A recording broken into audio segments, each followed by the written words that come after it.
नमस्कार, आप सभी का स्वागत है शुभ लाभ चैनल में।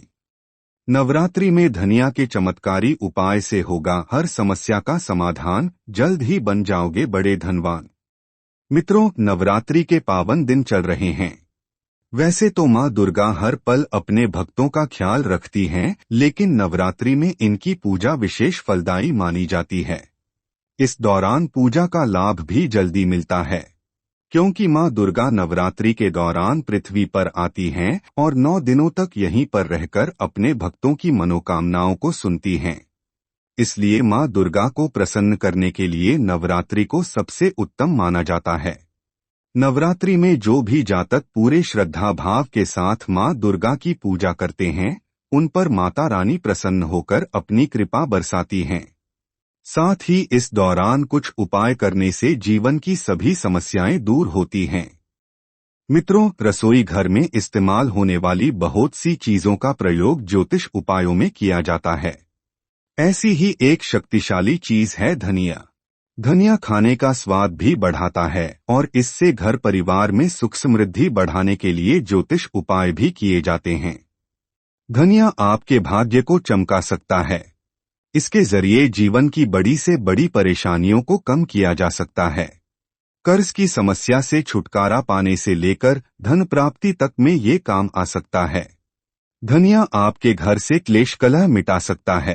तो इस नवरात्रि पर धनिया के उपाय करके आप सफल सुखी जीवन पा सकते हैं।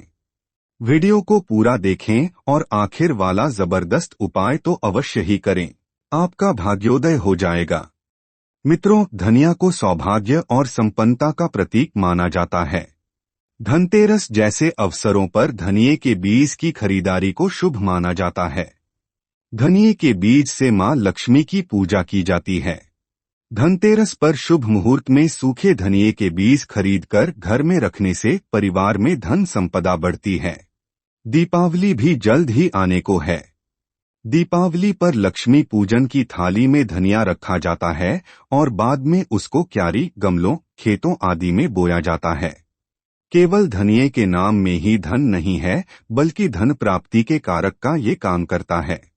धनिये के बीजों को तिजोरी में भी रखा जाता है, जिससे लक्ष्मी कृपा से तिजोरी हमेशा भरी रहती है। धनिया पंजीरी का भोग कृष्ण भगवान को बहुत पसंद है। जन्माष्टमी के दिन विशेषकर धनिया पंजीरी का भोग उन्हें लगाया जाता है। पहले देखते हैं कर्ज से छुटकारा पाने का उपाय, क्योंकि कर्ज का खात्मा होने के बाद ही धन की बचत संभव है। तो अगर आपके ऊपर बहुत अधिक कर्ज है, बहुत कोशिशों के बाद भी आप कर्ज को चुका नहीं पा रहे हैं, धन एक जगह से आता है और दूसरी दिशा में चला जाता है, तो इस नवरात्रि में रात के समय सूखा धनिया अपने तकिए के नीचे रखकर सो जाएं। दूसरे दिन सुबह उस धनिये को बहते पानी में प्रवाहित कर दें। किसी भी कारण से जो भी दोष आपके भाग्य में लगा होगा, वो धनिया खींच लेगा और उसे अपने साथ बहा ले जाएगा। आप देखेंगे, नवरात्रि में केवल 2-3 बार ये उपाय करने से जल्द ही आपका कर्ज उतरता जाएगा। अधिक धन प्राप्ति होकर आपको कर्ज से मुक्ति मिलेगी। मित्रों, घर में लक्ष्मी न ठहरने का कारण घर में गंदगी या अशांति भी हो सकता है। धनिया आपके घर से अशांति को दूर करके घर का वातावरण सकारात्मक ऊर्जा से भर सकता है।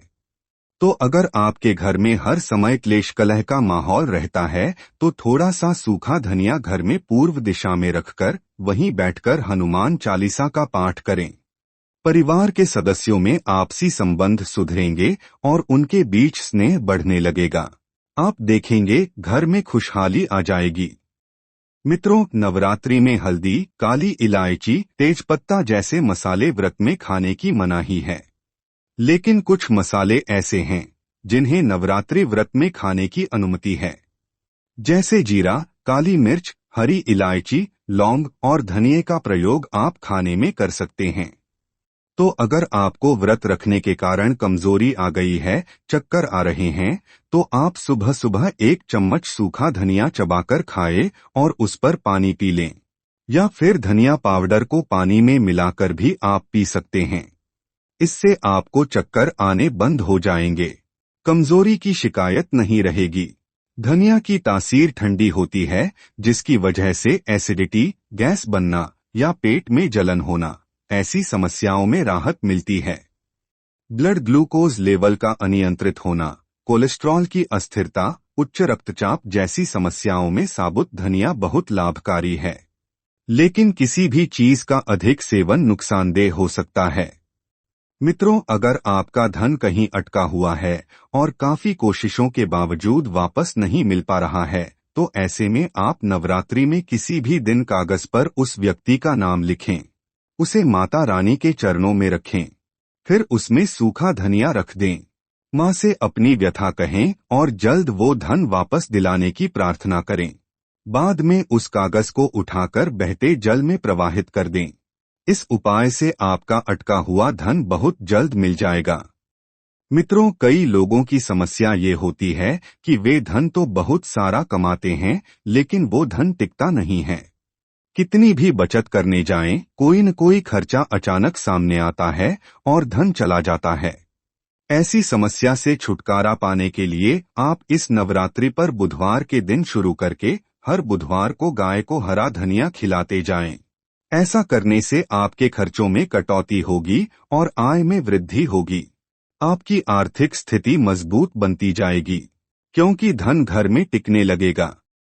अब जो बताने जा रहा हूँ वो खास उपाय इस नवरात्रि में जरूर आजमाना। घर में सुख समृद्धि लाने के लिए ये बहुत कारगर साबित होता है। मित्रों, नवरात्रि के किसी भी दिन माता रानी का पूजन करके एक मुट्ठी सूखा साबुत धनिया माता रानी को चढ़ा दें। उन्हें नमस्कार करते हुए अपने मन की कामना बोलें। अगले पूजन के समय आप पुराने फूलों को उठाएंगे, तब धनिये को उठाना नहीं। नवरात्रि के आखिरी दिन तक उन्हें वहीं पर रहने दें। 10वें दिन उनमें से कुछ धनिये लाल रुमाल में बांधकर उसकी पोटली बनाकर धन रखने के स्थान में रख दें। घर में तिजोरी या अलमारी नहीं है तो आप इसे घर में उत्तर दिशा में किसी साफ सुथरे स्थान पर भी रख सकते हैं।